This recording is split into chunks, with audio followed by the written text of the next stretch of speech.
Halo Sobat Investor, jumpa lagi di channel Investor Jelata. Kali ini saya akan sharing informasi laporan keuangan akhir tahun Bank Jabar ya, alias BJBR, yang sudah terkenal ya di antara para dividen investor ya. Kalau BJBR ini ya mirip BJTM ya, Bank Jatim ya, yang rutin membagikan dividen jumbo ya tiap tahun ya. Nah, review laporan keuangannya ya, profitnya turun ya, sama juga dengan BJTM yang profit tahun 2023 nya turun gitu ya.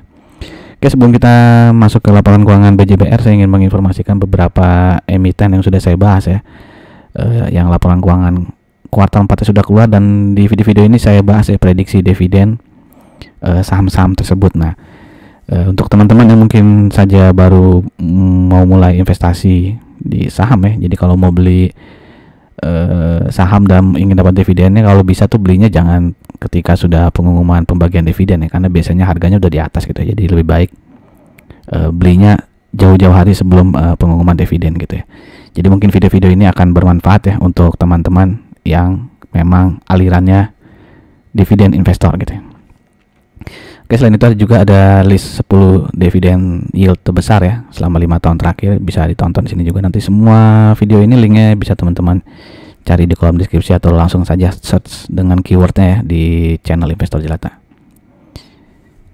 Oke, kita langsung mulai saja. Ini adalah laporan keuangan penuh 2003 ya dari BJBR, di mana pendapatannya itu naik 4,59% ya, tapi beban bunga dan bagi hasil syariahnya juga naik 37,6%, sehingga pendapatan bunga dan syariah netonya itu turun 15,98% ya dibandingkan tahun 2022.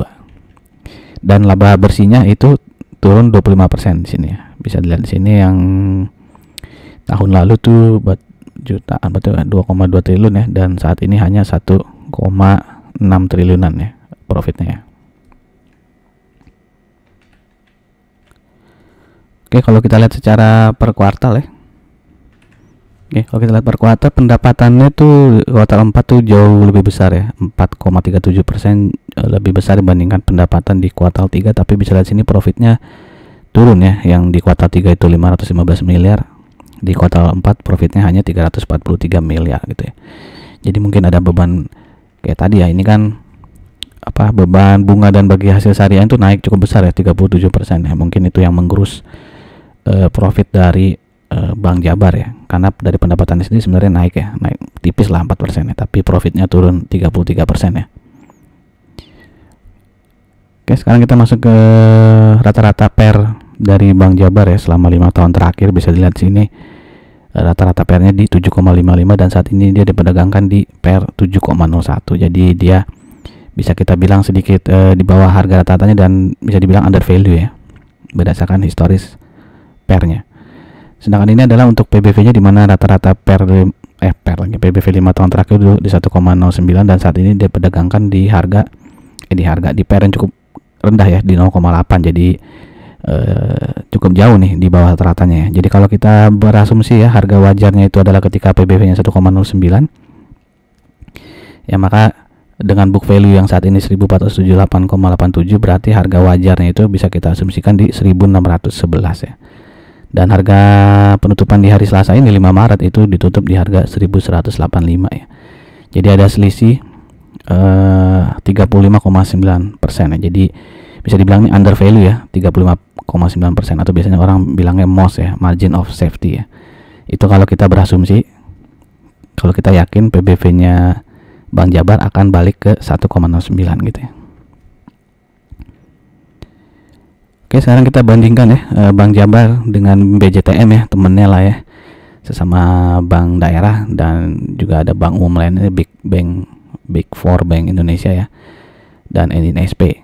Bisa lihat sini, kalau secara earning per share BJBR lebih unggul pada BJTM, tapi ya jelas kalah dibandingkan bank-bank besar 4 bank ini ya. Untuk PR-nya sendiri BJTM lebih murah ya dibandingkan BJBR. Untuk PBV-nya juga nih ya, beda-beda tipis lah. BJBR PBV-nya 0,8, BJTM 0,73 ya. Untuk ROE-nya juga mirip ya, 11,51 versus 12,1. Jadi kalau secara rasio-rasio ini bisa dibilang BJBR sama BJTM tuh kayak saudara kembar lah, mirip ya. Ya, bagi-bagi dividennya juga, dividen yield-nya mirip-mirip ya tiap tahun ya. Tapi yang BJTM sudah bagi dividen ya, videonya juga udah pernah saya bahas di channel ini. Dan ini adalah rata-rata subsektor bank ya. PBV-nya itu di 1,59, sedangkan PR-nya di 15,41. Jadi BJBR ini baik untuk PR maupun PBV-nya masih jauh di bawah rata-rata PR dan PBV subsektor banking ya. Oke, ini chart weekly dari BJBR, bisa dilihat ini dia pernah all time high-nya di atas 3.400 ya, mungkin nih 3.500 ya. Itu udah lama ya, di tahun 2017 ya. Dan terus turun ya, masih downtrend terus ya sampai saat ini. Dan bisa lihat sini ada beberapa gap ya. Sebelum dia tiap bagi dividen sebenarnya ya itu selalu bisa nutup gapnya ya, kecuali 2 tahun terakhir nih ya. Ya ini kan di tahun 2022 ya bagi dividen, ini gapnya ada 1485 belum ketutup. Lalu di tahun lalu ya ada gap lagi 1370 ketika dia bagi dividen ya, ada gap itu juga belum ketutup ya. Dan saat ini dia bisa dibilang secara jangka menengah dia sedang membentuk sideways ya, di antara 1105 sampai dengan 1230 ya. Jadi 1230 ini bisa sempat tersentuh lagi nih ya, bulan lalu ya. Tapi dia akhirnya turun lagi ya. Jadi di sini ada double top ya di 1230. Jadi ini resisten kuatnya ya. Sedangkan supportnya ya di 1105 aja. Jadi teman-teman silakan mengukur resikonya jika mau trading atau nge-swing ya di BJBR ya, dengan support 1105, resistennya 1230. Oke, untuk secara EMA ya, dia sempat naik ya di atas EMA 200 ini ya, tapi akhirnya 2 hari terakhir ini turun terus ya. Mungkin karena faktor tadi laporan keuangannya turun cukup besar ya, di hari ini dia malah turun banyak nih ya di hari Selasa ini ya.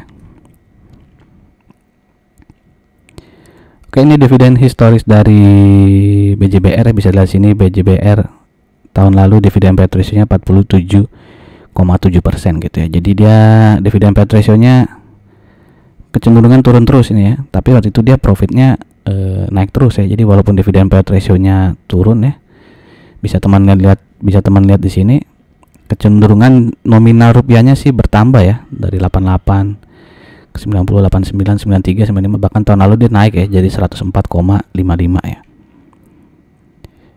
Nah tahun ini earning per share itu 169,03 ya. Jadi kalau kita asumsikan dividen payout ratio-nya sama seperti tahun lalu 47%, maka dividennya itu 79,44 rupiah ya. Jadi kalau kita bagi dengan harga penutupan di hari ini ya 1185 ya, berarti potensi dividen yield-nya adalah 6,7 ya jika teman-teman punya sahamnya di harga 1165. Nah tapi kalau kita mengaca kepada BJTM ya yang sudah bagi dividen ya, BJTM kan profitnya juga turun ya, tapi di nominal dividennya malah naik gitu ya. Mungkin karena emang Pemda juga, pemerintah daerah lagi, pemerintah provinsi mungkin berharap juga dividen yang lebih besar ya. Jadi dividen payout ratio-nya dinaikin gitu ya. Intinya adalah BJTM nominal dividen itu lebih besar ya, kalau nggak salah selisih 1 rupiahan gitu ya dibandingkan tahun 2023. Nah kalau kita asumsikan juga BJBR akan seperti itu ya, jadi kan tahun lalu 104,55 ya, jadi kita samain aja lah ya 104 gitu ya dividennya gitu ya, berarti dividen yieldnya menjadi 8,77 ya. Jadi cukup jumbo ya, sangat jumbo ya, dan mirip-mirip BJTM juga, dividen yieldnya sekitar 8%-an gitu ya. Nah itu saja informasi dari saya. Bagaimana menurut teman-teman? Apakah teman-teman lebih optimis ya skenario yang satu ini ya, yang dividen yieldnya 6,7%, atau yang skenario kedua ya, yang 8,77%? Oke, silakan tuliskan pendapat teman-teman di kolom komen. Sampai jumpa lagi di video-video berikutnya. Salam jelata.